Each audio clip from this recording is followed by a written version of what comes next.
Here's a fun project. If you like collecting gemstones, and you can get these little polished pebbles, or you can get them where they're not drilled, and it could be sea glass, it could be anything. I'm just going to show you how you can wire wrap them and turn them into a bracelet or possibly a necklace or earrings. So it's completely up to you, but it's a way of making a sort of wire wrapped cage setting to hold them in, and then you can connect them. So these are the sort of things you can get online. They're just beautiful, sort of tumbled gemstones, and they're quite small. So the way I start, I'm going to use 0.8, but you could use 0.6 of a millimeter wire. And I'm going to start by making a round circle with my round nose pliers. So that's the link at one end. And I hammer that so that it's fixed and strong and it's not going to fold or bend while I'm wrapping. Then I take my small gemstone and I hold the link so that it's sitting at the front, and then I measure the length of the stone and create another link at the other side and wrap the wire just underneath that link. So I've got two links, and those should be the length of the stone.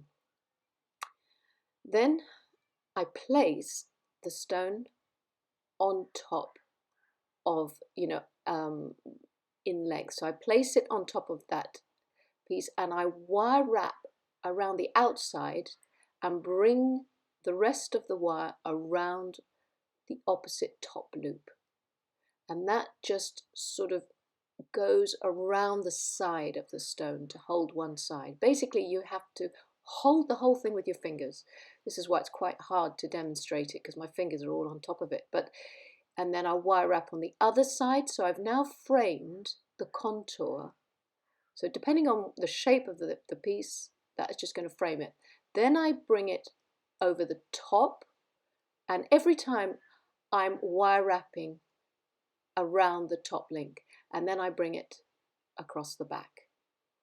Now, if you feel that's not enough wraps to hold the stone in, if it's a very thick, chunky, a piece, then you can carry on wire wrapping. So don't feel, they have to stop where I've stopped, but mine is quite small.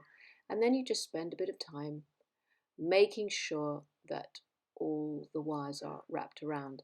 And now start tweaking. So that is just putting a little twist anywhere you feel that it needs tightening, the wire needs tightening around the stone. This little tiny adjustment basically hardens the wire around and tightens it so that the stone cannot fall out. And just go around making sure that everything's held in place, and also that your top and base link, the two links on each side, are sitting on the same plane. So you can see now that's held in place by this very organic looking cage. So show you again so you can get the idea. Make that top link, create it so that it sits central to the stem of the wire. So I'm always working from a spool of wire because I never know how much wire I'm going to need.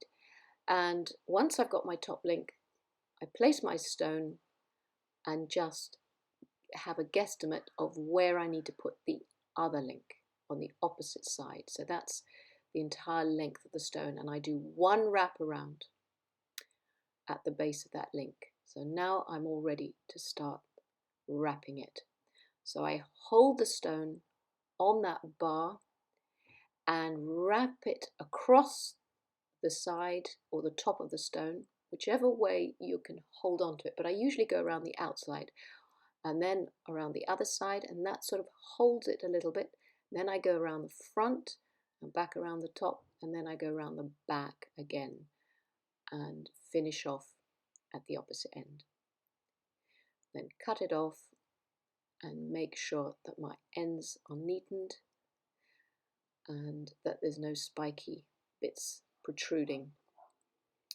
And each stone that you have will obviously be a slightly different shape, have different contours. So you might have to wire up a few more times and make more adjustments than I have, because they might be slightly bigger.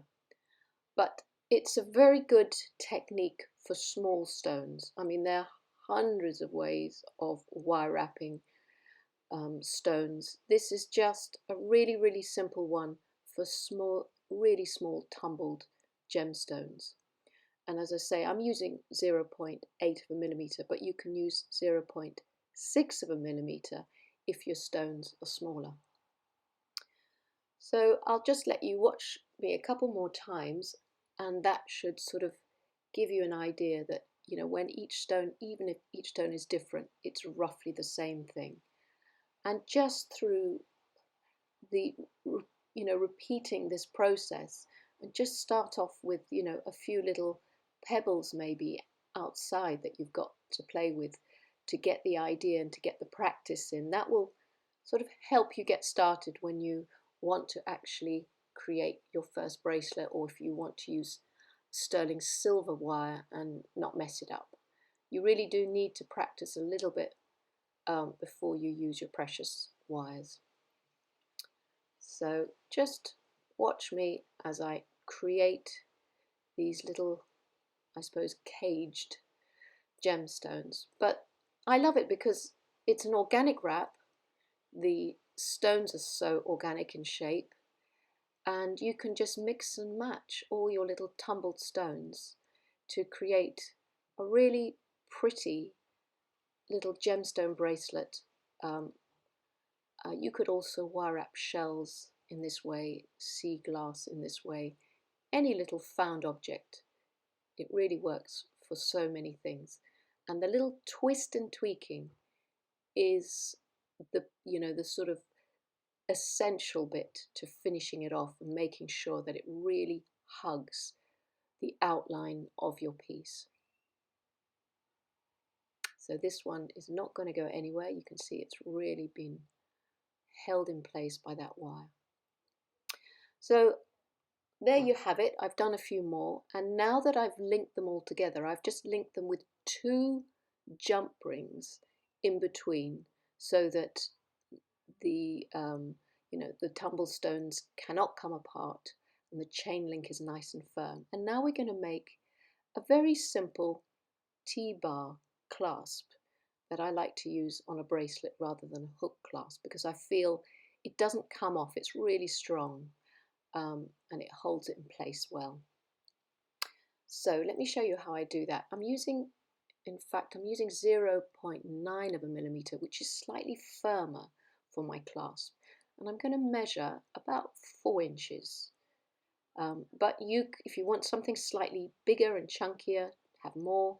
Something smaller, take less. So this is about 4 inches, and I'm going to bend it in half. So find the center.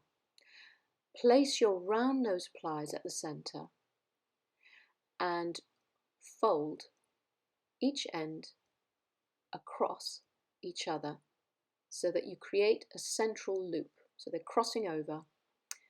And now I'm keeping it in my pliers and just pulling and twisting the 2 ends.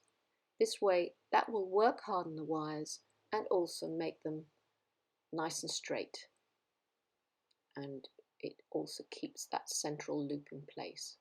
So there's your central loop and the 2 projecting wires on either side.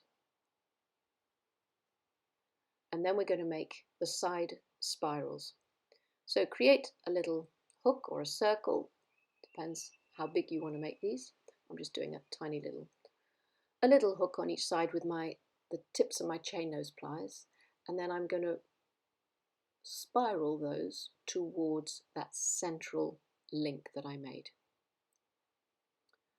So I'm holding it my flat nose pliers and rolling the wire around itself until it comes in the center, but I leave just a tiny gap between that central loop and the spiral. So the same thing on the opposite side.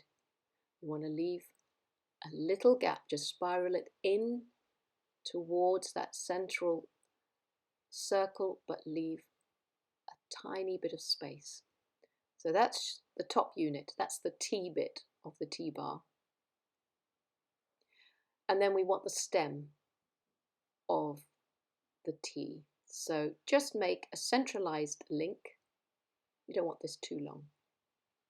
Centralized link, then leave a centimetre or so, cut it off from the spool and create another centralized link at the opposite end. And this little stem with two links on each side is going to hook into the top of your spiral T, and then the other side goes into your bracelet. So just straighten that out. I tend to just give a tap hammer to the center bar because I want it to be really strong. I mean, you know, a bracelet clasp takes a lot of wear and tear, much more so than a necklace clasp. So I've just hammered the center bit of it.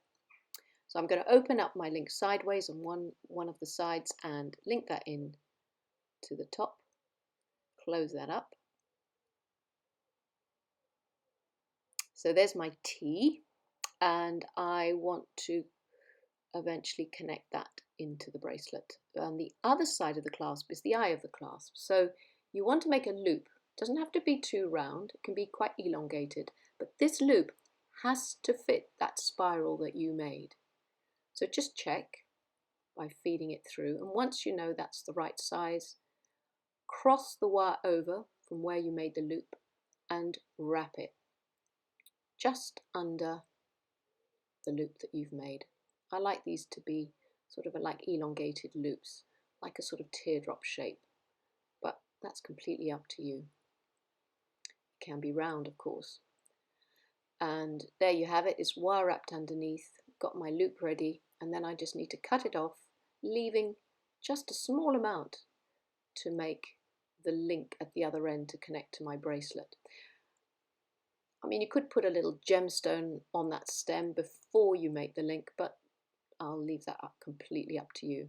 So I'm going to hammer that end just to make it strong, and it also looks better. It's flattened and spread. So now we're going to finish up connecting everything together. So I'm creating the loop at the end, and then I'm going to open that up sideways and link it into the last gemstone of the bracelet. So in it goes, close that up,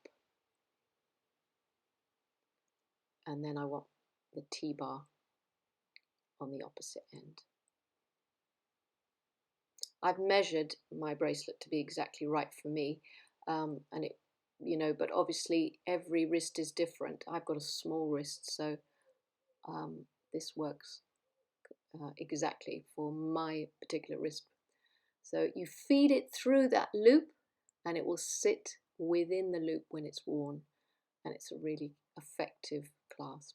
So there you have it. Enjoy making it. Thank you for watching. Actually, I'm just gonna curl that. I said thank you for watching, but if you're still watching, I'm still fiddling. And there you have it.